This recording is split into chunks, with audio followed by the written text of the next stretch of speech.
What I'd like to do, I'd like to share a little story here with you. It's a very tender story. It was sent to me by someone who sends me beautiful things in the mail. And I call it the Tedys Story. And I'd like to read this to you, if I can do it without tearing up. And this story illustrates this as well as anything I've ever seen. There's a story many years ago of an elementary school teacher. Her name was Mrs. Thompson. As she stood in front of her 5th grade class on the very first day of school, she told the children a lie. Like most teachers, she looked at her students and said that she loved them all the same.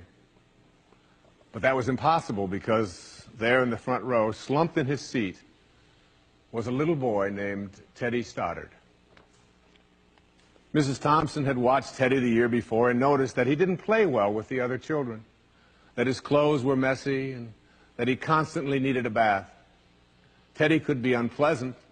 It got to the point where Mrs. Thompson would actually take delight in marking his papers with a broad red pen and making bold X's and then putting a big F at the top of his papers.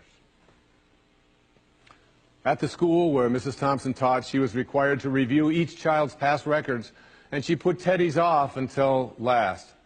However, when she reviewed his file, she was in for a surprise. Teddy's 1st grade teacher wrote, "Teddy is a bright child with a ready laugh. He does his work neatly and he has good manners. He's a joy to be around." His 2nd grade teacher wrote, "Teddy's an excellent student, well liked by his classmates, but he's troubled because his mother has a terminal illness and life at home must be a struggle." His 3rd grade teacher wrote, "His mother's death has been hard on him. He tries to do his best, but his father doesn't show much interest, and his home life will soon affect him if steps aren't taken." Teddy's 4th grade teacher wrote, "Teddy's withdrawn and doesn't show up much interest in school. He doesn't have many friends, and sometimes he even sleeps in class." By now, Mrs. Thompson realized the problem, and she was ashamed of herself. She felt even worse when her students brought her Christmas presents wrapped in beautiful ribbons and bright paper, except for Teddy's.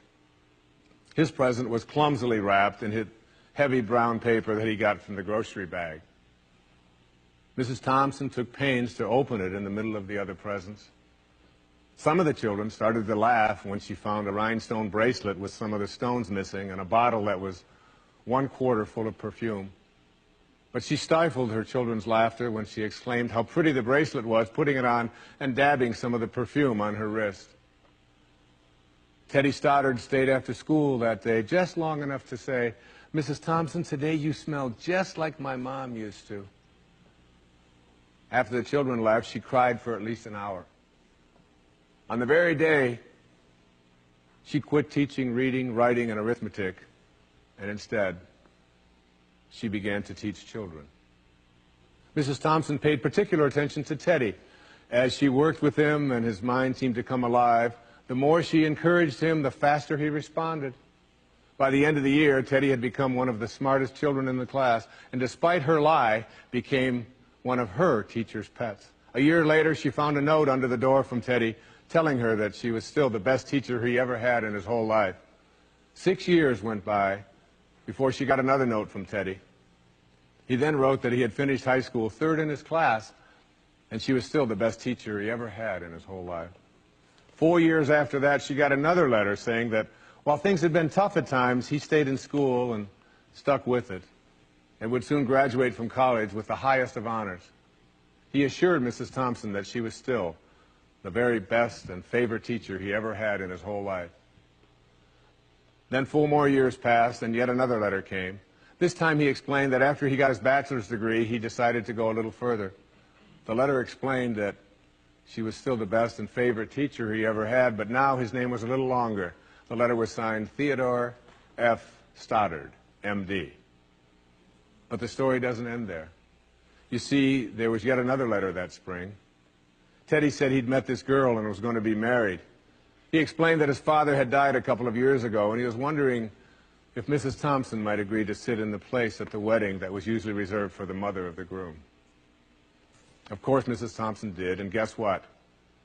She wore that bracelet, the one with the several rhinestones missing, and she made sure she was wearing the perfume that Teddy remembered his mother wearing on their last Christmas together.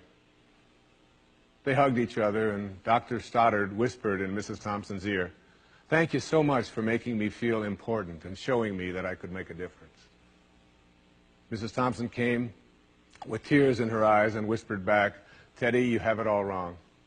You were the one who taught me that I could make a difference. I didn't know how to teach until I met you." Isn't that a beautiful story? Yeah.